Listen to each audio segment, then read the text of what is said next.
Bonjour les amis, j'espère que vous allez bien. Oups, je suis basse là, non? Écoutez, Vlogmas 17. Voilà, voilà, c'est bon, on a tiré la dernière, enfin la dernière, la petite case du jour et c'est parti, qu'est-ce qu'on a? Alors écoutez, aujourd'hui on va faire une petite comparaison de cartes. Vous savez qu'hier c'était le 16 décembre et le 16 décembre c'était le 250e anniversaire de Jane Austen, anniversaire de naissance donc de Jane Austen, et j'avais envie, avec un jour de retard, de faire une petite comparaison entre ces deux jeux parce que, alors comment ça m'est venu, c'est vrai que c'est pas un exercice que je fais souvent habituellement. Ça m'est venu parce qu'on m'a demandé tout simplement est-ce que un débutant pouvait se servir de ce tarot.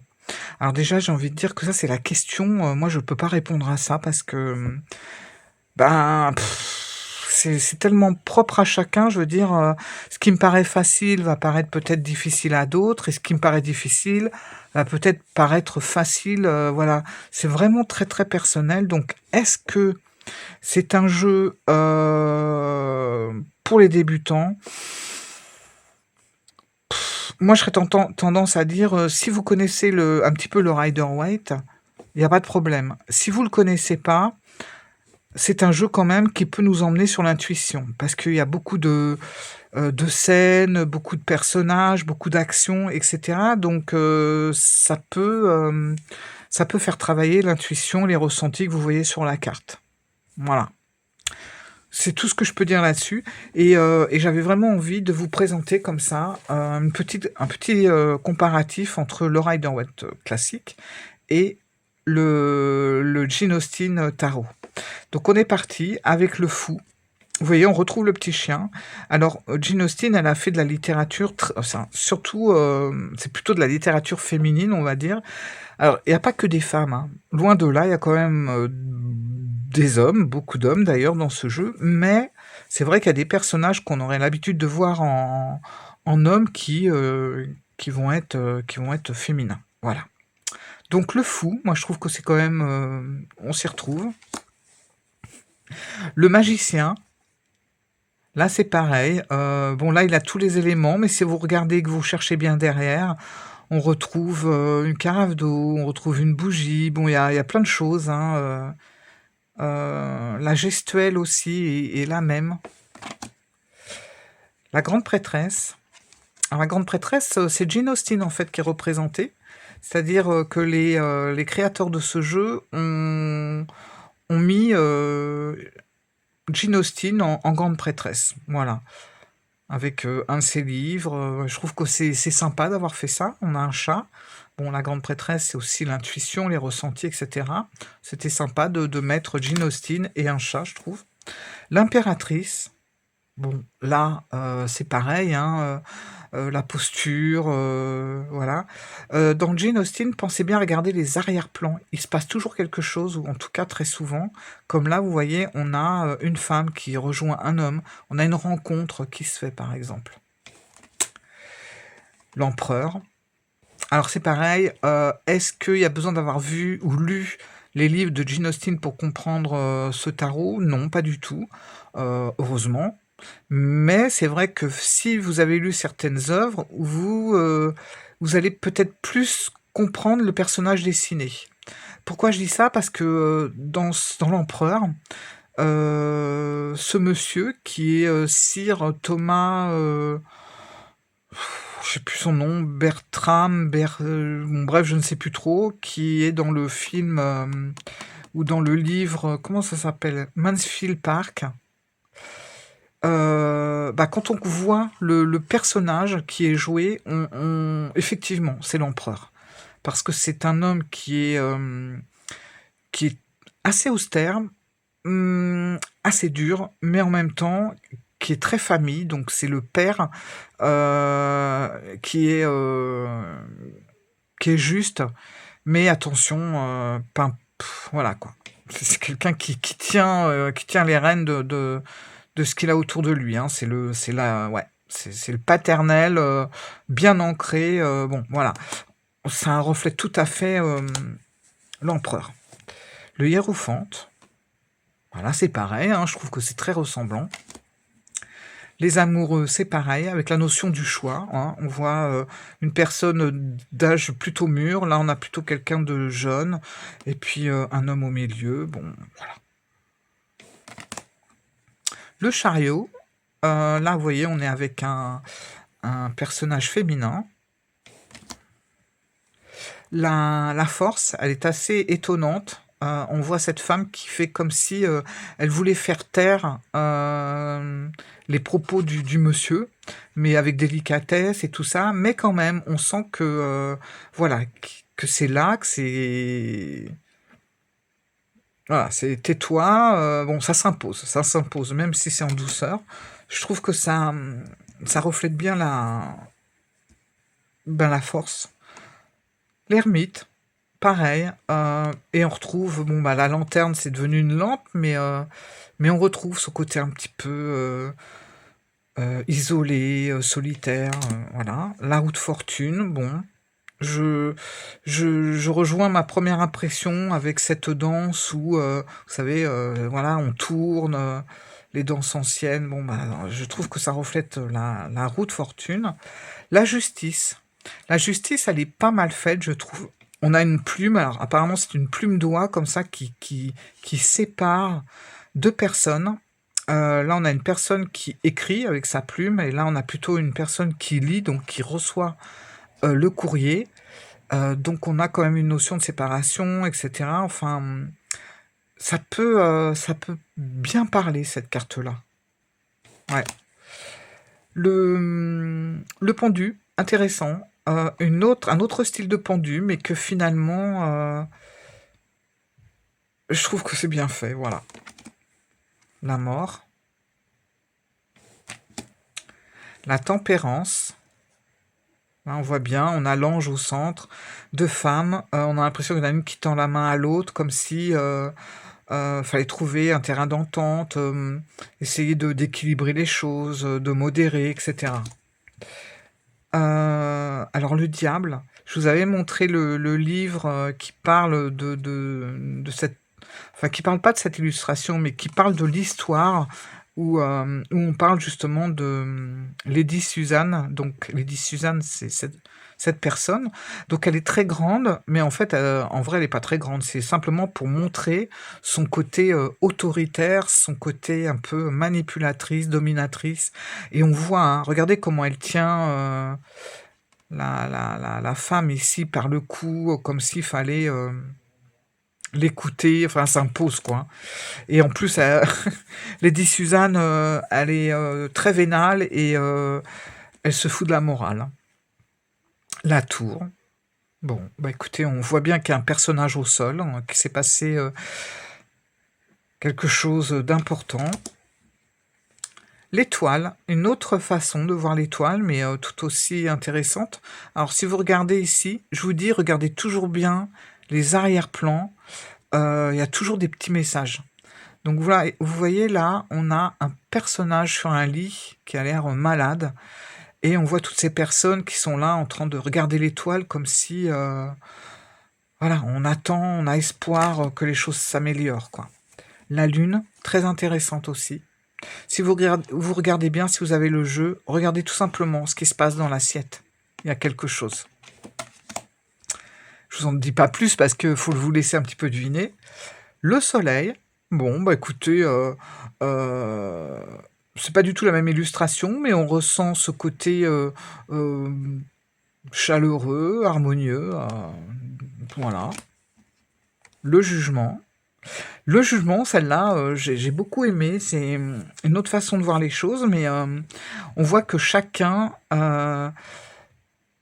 est intéressé par ce qu'il aime. Par exemple, on la voit, elle, c'est son bébé. Les deux, là, il y en a un qui tient le visage, l'autre aussi. Elle est en robe de mariée, donc on pense qu'elle rêve de se marier. Lui, c'est sa maison qui montre. Enfin, ils ont tous quelque chose qui leur... c'est des choses qui leur tiennent à cœur, en fait. C'est voir le monde d'une manière différente. Bon, il y a quelque chose, voilà. C'est une certaine clarté aussi. Bon, le monde. Alors, puis si vous regardez bien, on a également, hein, Regardez, on a des éléments aux 4 coins des cartes. Voilà, donc l'as de bâton. Alors, je vous avais dit que la suite, vu que là, on a orgueil et préjugés, par exemple, je vous avais dit que tout ce qui allait suivre du bâton, ça sera en lien avec le film Orgueil ou le livre avec orgueil et préjugés, pas du tout. Là, on a l'as comme ça qui est posé sur une œuvre de Jane Austen, mais toutes les cartes qui vont suivre ne sont pas forcément de cette œuvre-là. Le 2 de bâton. Moi, je la trouve pas mal. C'est vraiment essayer d'y voir plus clair dans ses rêves, ce qu'on veut mettre au point, etc. Donc, voilà. Le 3, moi j'adore, avec le globe. Le 4, ça c'est la fameuse carte que j'ai eue hier. Le 5. Alors le 5, c'est complètement différent. Déjà parce qu'ils sont que 4, c'est marrant. 1, 2, 3, 4, ouais. Et on voit qu'il y a une dispute, il y a quelque chose, et on voit qu'elle, elle part, elle est en colère, quoi. Elle est pas contente. Donc un truc qui s'est mal passé. Ça peut être de la jalousie, n'importe quoi. Bon. Celle-là. Là, avec les personnages au fond, là, les 2 femmes, on a l'impression que ça... Là, on a deux hommes qui sont au galop. Bon, ils ont l'air contents, ça a l'air de bien se passer. Enfin, il y a un truc de joyeux. Le 7 de bâton. Le 8, avec cette sensation de vitesse, on le voit au niveau du sabot, des sabots des chevaux. Celle-là, vous voyez, en fait, vous voyez, elle est en train de s'éclairer à la bougie et elle est en train de mettre quelque chose sous une porte, une lettre sous une porte. Alors, on peut imaginer beaucoup de choses par rapport à cette carte. On a l'impression déjà qu'elle a un peu peur, elle a un peu peur d'être surprise. Elle n'est pas rassurée, en tout cas. Elle n'est pas rassurée. Lui, c'est un peu pareil. Donc, elle fait attention. C'est un peu une anticipation d'une attaque, comme on peut avoir ici. Voilà.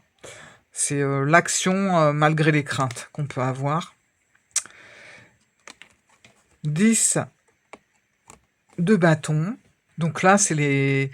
Je trouve, vous voyez, que c'est très original aussi. Bon, on sait que c'est le stress, c'est oppressant, c'est le fardeau, c'est bon, voilà, c'est ça le 10 de bâton. Et en fait, on voit qu'elle est en train de jouer, cette femme, et que tout le monde est là en train d'écouter ce qu'elle est en train de jouer. Enfin, je sais pas, on ressent un peu son stress quelque part, je trouve. Je sais pas ce que vous en pensez, mais c'est le stress, c'est les responsabilités, c'est le fardeau à porter, c'est... ouais, c'est pas évident, quoi. Et on sent que, je sais pas, elle est pas bien droite, quoi. Elle est pas spécialement à l'aise. Alors, le page de bâton. Le page de bâton, il est assez intéressant. On voit une jeune fille qui regarde son reflet dans le miroir. Et on a l'impression que ce que lui renvoie le miroir n'est pas vraiment ce qu'elle est. Et ça peut être une nouvelle passion, un enthousiasme. En fait, elle rêve en se regardant dans la glace, quoi. Je vais faire comme ça. Le cavalier de bâton, bon, là, lui, il est tout seul, là, ils sont 2, mais ça va, on s'y retrouve. La reine, c'est pareil. La reine de bâton, elle a son petit chat, on sent, elle est belle, je trouve.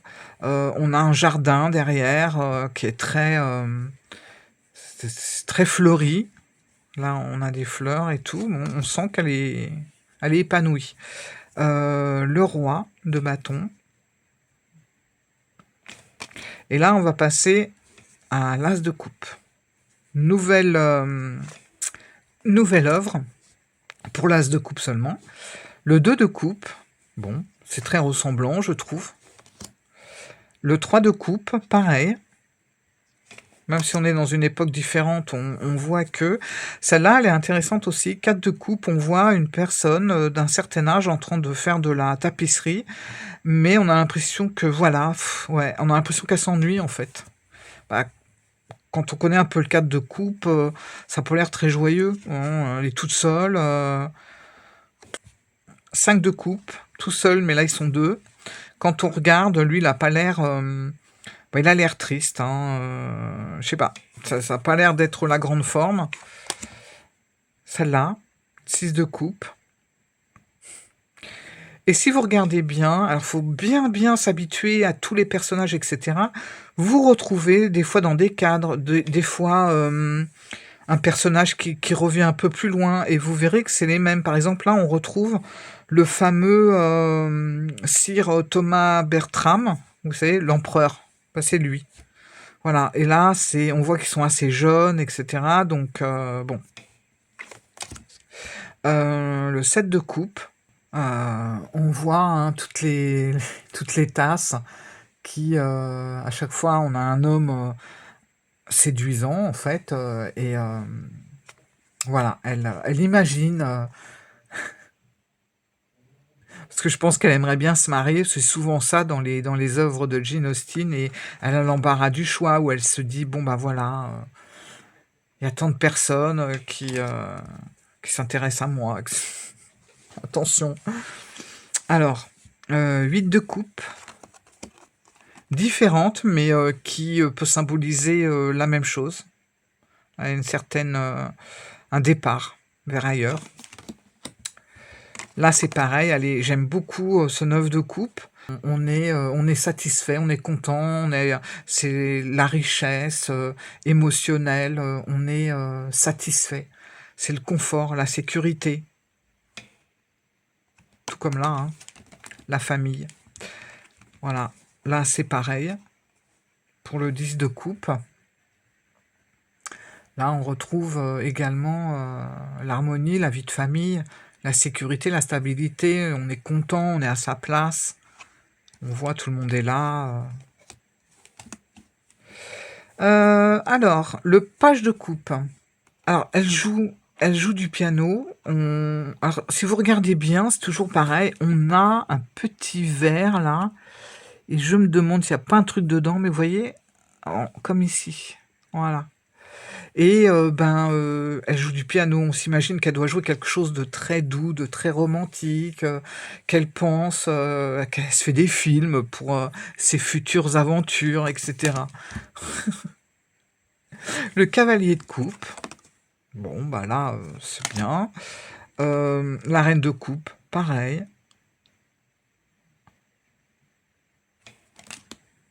Et le roi de coupe, voilà.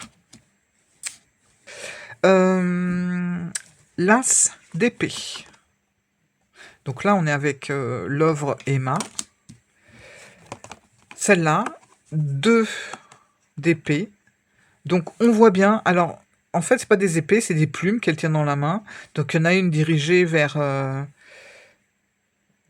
quelqu'un qui a l'air de, je sais pas, de lui dire certaines choses, et puis une autre plume dirigée vers une amie qui doit sûrement lui dire encore quelque chose de différent. Donc on est bien dans la même notion que notre 2 d'épée traditionnelle. Bon bah là c'est pareil, c'est assez classique. Voilà, on voit qu'elle pleure, sa lettre et tout. Là c'est pareil. Là il y a, il y a besoin de repos, quoi, on voit bien. Celle-là, elle est étonnante.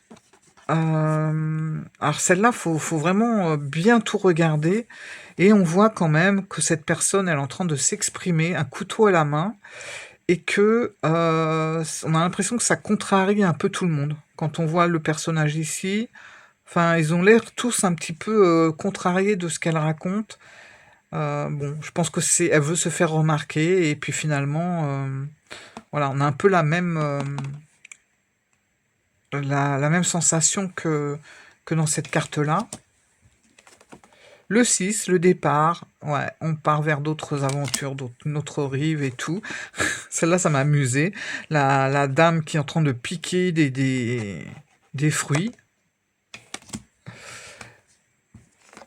Le 8, intéressant aussi, cette femme qui se sent un peu prisonnière derrière sa harpe, et ce monsieur qui est en train de l'écouter, je pense peut-être le professeur ou je ne sais qui, mais on sent que bon, elle pourrait se lever partir, n'est pas prisonnière, mais bon, elle continue à faire son truc. Là, hop, 9 d'épée. Là, c'est pareil, on est dans des choses, on n'est pas bien, hein. En plus, vous voyez, il y a plein de dessins bizarres qui s'illuminent avec la bougie. Alors, le 10 d'épée, j'ai envie de dire que c'est la carte...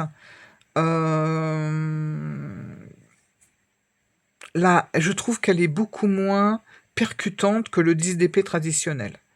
Là, on voit un personnage, voilà, il s'en va, il remet son chapeau et tout. Il a laissé une lettre à la dame. Bon, je suis pas sûr que ça se soit bien passé, mais c'est assez soft, je trouve, par rapport à ça. Celle-là, j'avance un peu. Cavalier, ok. La reine. La reine, là, elle est en train de lire, mais bon, voilà, on lui donne les mêmes capacités que la reine traditionnelle, hein, du Rider Waite Smith. Et là, c'est pareil. Alors, ils sont vraiment dans le mental, dans l'esprit, dans tout ça, hein. Lui, il écrit, elle lit. L'As de Pentacle. 2 de Pentacle. Voilà. Alors là, 2 de Pentacle, pourquoi? Ben moi, je pense que il se passe quelque chose avec cette dame, et il y en a une autre au fond qui est quand même en train d'observer la scène, donc voilà. Celle-là est pas mal aussi. Le 3 de denier. Alors, c'est tout un truc, hein. C'est voilà, c'est vraiment un travail d'équipe. On a la personne qui pose, la personne qui dessine, et sûrement le professeur qui explique. Celle-là, je l'aime beaucoup aussi, c'est le 4 de denier. Alors, vous voyez derrière, ce sont comme des fantômes, en fait. Et on a l'impression que eux, ils sont en train de compter l'argent, c'est-à-dire que moi, l'impression que ça me donne, c'est comme si les ancêtres n'avaient plus d'intérêt, ce qui compte, c'est l'argent. Voyez, genre, c'est l'héritage, l'argent, voilà. Alors, c'est un peu négatif, parce que c'est pas que ça, le 4 de coin, mais après, on peut le voir un petit peu à sa sauce, hein. Bon, bah là, le 5 de denier, bon, on voit, hein, le personnage est pas très bien habillé, elle a l'air vraiment... elle a l'air vraiment sole, le canapé est pas très beau, enfin... Et vous voyez, si on retourne, si vous regardez, vous savez, ces 2 cartes-là sont des cartes quand même qui se suivent. Après, là, on est dans le manque, etc. Après, là, on est dans le don. Et vous voyez, là, à nouveau, c'est le même personnage, si vous regardez bien, c'est la même femme. Elle est habillée pareil, en tout cas, c'est le même canapé, voilà. Sauf que là, bah, il y a quelqu'un qui arrive et qui lui donne quelque chose. Là, 7 de coin, 7 de denier, on est avec un personnage qui sème les graines, qui continue à faire ce qu'il a à faire. Puis on a un personnage encore là derrière. J'espère que vous voyez bien, parce que je suis peut-être trop près encore. Je dis ça maintenant que j'ai terminé. Celle-là, j'aime beaucoup cette carte-là qui représente une femme qui maîtrise plusieurs choses, en fait. Voilà, elle est vraiment à fond. Elle s'occupe d'un enfant, elle fait l'inventaire des biens, elle joue du piano, elle lit. Bon, bref, voilà, elle maîtrise tout. Donc c'est quelqu'un de multitâche. Voilà. Et qui fait les choses bien. Ici, c'est pareil. Alors là, c'est marrant. On avait une femme, là, on a un homme, tranquille. On a un homme d'un certain âge. Comme si, c'était... Voilà, c'est bon. On est bien. On a les jambes sur un petit machin. Une couverture sur les genoux. Enfin, un petit plaid. le repose-pied, l'écharpe bien chaude, bon, tranquille, voilà, c'est la sécurité, la stabilité, l'abondance, l'indépendance, bref, on voit que il a réussi. Ici, on a le 10 de denier. Alors, le 10 de denier, voilà, c'est toute la famille qui est unie. On retrouve l'empereur ici. C'est les valeurs, la sécurité, la stabilité, les liens familiaux, etc. On voit, hein, il y a toute la famille réunie. Le page de pentacle. Voilà. Alors c'est marrant, pour le cavalier, vous regarderez, tous les cavaliers sont à cheval, sauf un, c'est le cavalier de denier. Et ça me plaît parce que c'est celui qui qui prend son temps en général. Hein. Le cavalier de denier, c'est pas nerveux, il prend son temps pour faire ce qu'il a à faire, il met du temps, mais il le fait bien. Voilà. Donc c'est vraiment l'esprit pratique et méthodique, la patience, la régularité, la routine, l'efficacité, etc. Voilà. Je trouve que ça c'est bien qu'il soit pas sur un cheval. Et là, on a la reine de denier. Bon, je trouve que c'est bien ressemblant. Et on termine avec le roi de denier. Voilà, on sent, là c'est pareil, le roi de denier, on sent que qu'il a, voilà, c'est la discipline, tout ça, mais il a réussi, quoi. On voit son visage, il est bon, il est un peu impassible, mais il peut avoir des émotions, hein, même s'il les exprime pas.